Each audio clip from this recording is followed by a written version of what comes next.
Hello, I'm John Kneebone and welcome to Mainline Baits Carp Fishing TV and another how-to video where today I'm going to show you how to tie a Zig rig.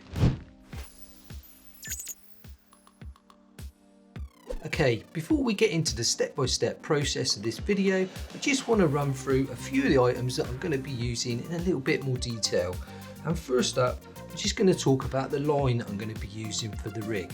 Now basically, if you're new to Zig rig fishing, the whole idea of this is that we're going to suspend a hook bait up high in the upper layers of the water. It's not going to be resting down on the bottom, it's not going to be close to the bottom like a wafting rig or a pop-up rig. It's going to be probably 5 feet or more up off the bottom. Now because this hook bait is going to be such a small hook bait and it's a long way from the bottom, it's got to be strong in its buoyancy. We don't want to use a heavy line, and as well as that, we don't want to use a line that's going to be too visible. So we're going to use a really thin line and we're going to use the pre-stretched monofilament. Now there's lots of these monofilaments on the market. If you was to choose a fly fishing mono leader, that will most likely be a pre-stretched piece of nylon. And of course, there's lots of brands now in the carp fishing industry that make designated, designed Zig hook link type monofilaments. So one of the ones that I like to use is this one from the Guru brand, and it's N gauge in £9. Now £9 breaking strain, that may sound like a really weak line, maybe not strong enough for landing a big carp, maybe 10, 20 pounds plus, but believe me, it'll be fine, because what we need to remember is that we're going to be using this monofilament in long lengths, and because of that, if we've got a 5 to 10 foot zig, that means that there's going to be quite a lot of give between the knot attached to the hook and the knot attached to the swivel, and that bit of give will prevent us getting any snap-offs so long as we're playing the fish carefully all the way to the net. So I'm going to be using the N gauge, that's the one that I like.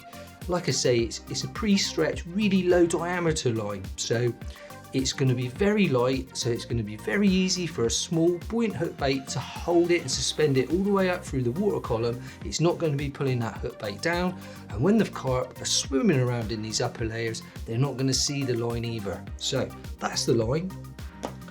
Like I say, we need a buoyant hook bait. Now here at Mainline, we've got a designated hook bait for Zig rig fishing, and that is the Supa Sweet Ziggers. They come in a 3-tier jar like this, and that's because there's 3 colours. Now black is a very good zig colour. For whatever reason, there's lots of debate about whether or not it makes a good silhouette when fish are below it looking up, and how it stands out, and how it probably mimics live invertebrates and things that the fish might be feeding on that are going around in the upper layers. Whichever way you look at it, you can't ignore the colour black. So we've combined the colour black with 3 bright high visual colours. We've got a yellow, a white and a pinky orangey red. 3 good colours, and that's so that you can change what colour you're using, use 3 different colours. If one's working best, you can switch to all to the same colour. They're in a small, very barrel-like shape. They're perfect for hair rigging onto a zig rig, which is what I'm going to be doing today. But if you wanted to use a zig liner or anything like that, then they will fit into a zig liner too. So that's the hook bait. To add to the visual attraction of these hook baits, they're also flavoured with an intense sweetener that's going to send off lots of attraction through the water column. And then just to increase that attraction just that little bit more with the same super sweet taste, we've got the Supa Sweet Zig liquid. You can just put a little bit of that around your hook bait on the hook just before casting out, and it's just going to give it that little bit more attraction and pulling those fish in towards your hook bait. Now we've covered these 3 items that are very specific to zig fishing, let's switch to the overhead cam and start putting this rig together. Okay, it's a pretty simple rig to tie and we don't need too many components. As I've said, we're going to be using the N gauge monofilament for our hook link. I've then got a Supa Sweet Zigger for the hook bait, and that's going to marry up really nicely with a size 10 wide gape hook. We've then got some hair stops so that we can secure that hook bait onto a hair. We've got some silicone, and that's going to be used for positioning the exit point of the hair as well as going over the eye like a little kicker just to neaten up the whole rig. We're then gonna have a figure of 8 loop knot at the other end of the rig that we can use for attaching to a quick chain swivel. So I've got an anti-tangle sleeve to cover that and neaten that up. And then of course, so that we can attach our hook bait, I've got a baiting needle and some scissors for trimming away the tag ends of our knots. Okay, so the first thing I'm going to do is just tie a simple hair loop in the end of the nylon. So very simple overhand loop, and then I just like to use my baiting needle with these little loop knots, and then that also enables me to just keep the loop quite short because we've only got a short hook bait, and then hopefully the knot will be inside the hook bait. Just nip that knot down. Sorry mum for using my teeth. Right, you can now trim off that tag end, and hopefully, it's a very fine line, but hopefully you can now see that we've just got a little hair loop there ready for our hook bait. So take our Supa Sweet Zigger. What I'm going to do is I'm going to pass the baiting needle through lengthways, and then we can just simply thread that down onto the hair. Okay, now we need a bait stop. I'm just going to take the bait stop, and what I like to do is just trim off a little bit off each end of the bait stop like so. Just neatens things up a bit, but again, just considering the fact that I've got a small hook bait, it's only narrow, and I just don't want the bait stop protruding off the sides of the hook bait. So there we go, that's the hook bait secured onto our hair.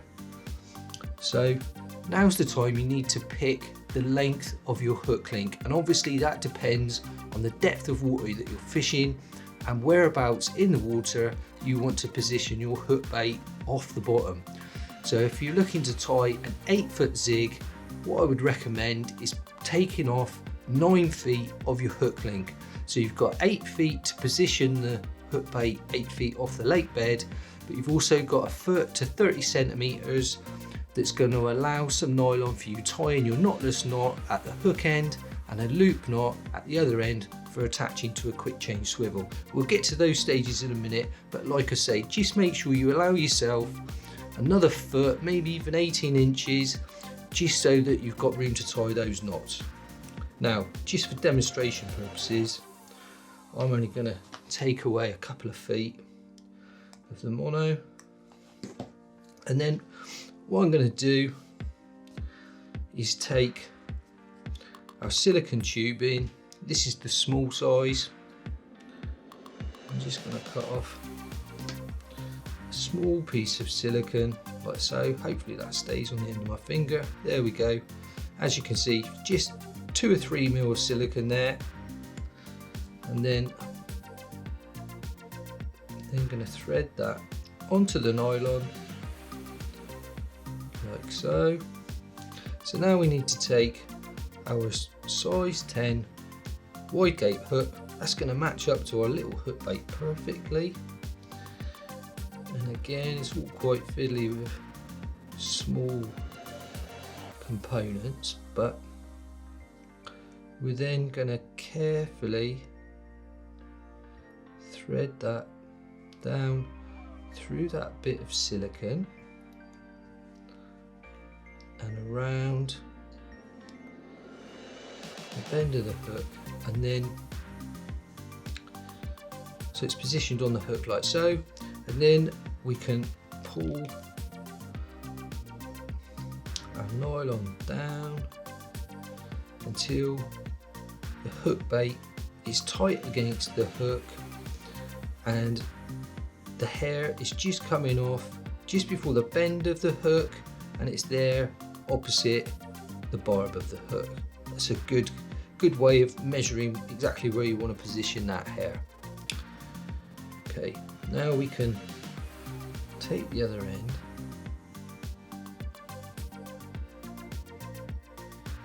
and begin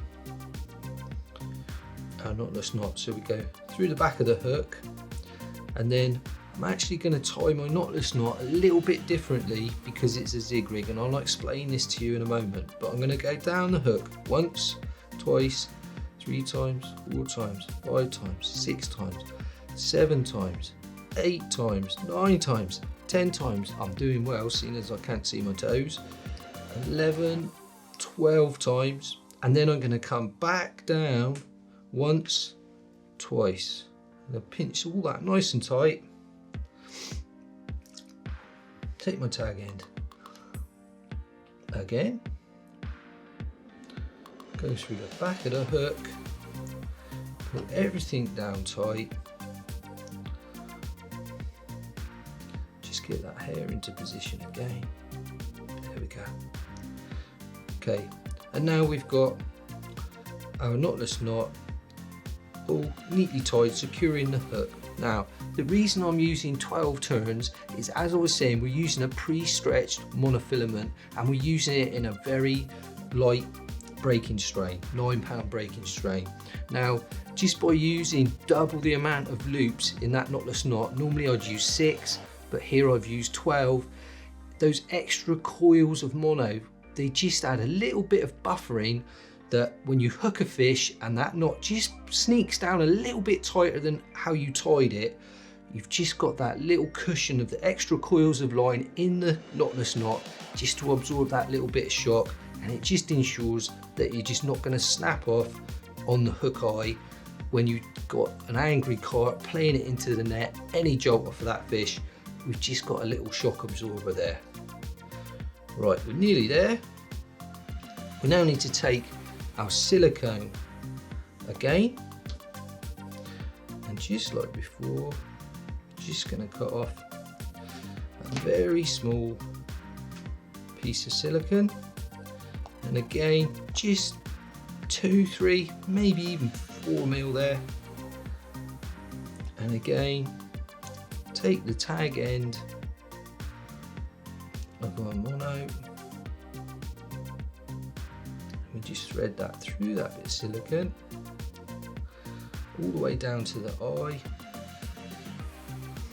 Get a good grip of our mono, and then we just push that over the eye of the hook, like so.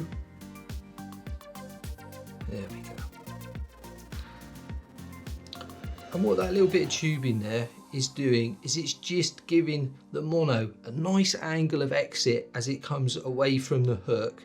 It neatens everything up, and 2 little bits of brown silicone there on the hook, to me, just maybe perhaps helps the whole presentation mimic, say, a natural invertebrate that could be in the water column, something that the carp are already feeding on.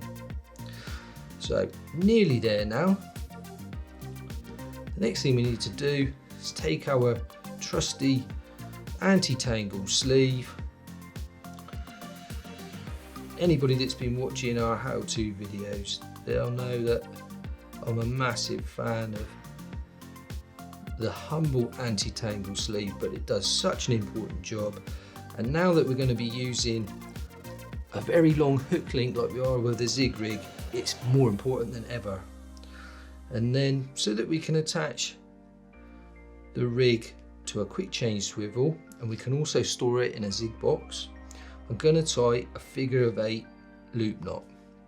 So what I've done is just made quite a big loop of line there, then going to take that loop to form a second loop, and then we take our first loop behind that second loop, again reach for the baiting needle and pull that first loop back through the second, bring it down, and don't quite tighten it, a little bit of saliva just to help that knot moisten and bed down, and then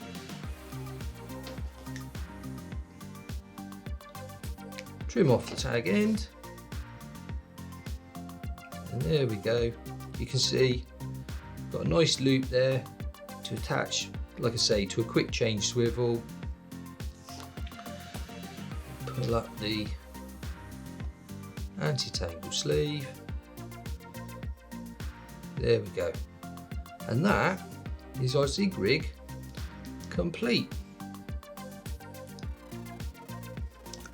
Got the Zigger there, using an orange one in this case at one end, matching a size 10 wide gape hook perfectly, nicely tied, and down at the other end, as I've just showed you, anti-tangle sleeve with a nice loop so that we can change this rig quickly and simply as we're fishing.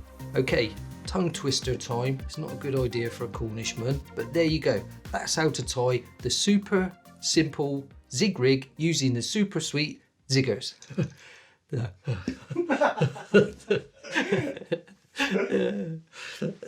What a dumbass. Superb hook baits. They provide you with everything that you need for your Zig fishing. Add a bit of the Zig liquid as well, and you've got a highly attractive presentation. If you've got any questions, please put them in the comments box below. And like I say, we're going to have a 5 top tips for Zig rig fishing video coming very soon on the channel. But if you like this video, please give it a thumbs up, hit that notification button so you know when our next video is coming out. If you don't yet subscribe to the channel, then please hit that subscription button. It's really important. And if you want to watch some more how-to videos, I'll leave links to those here. Thanks for watching, and I'll see you in the next video.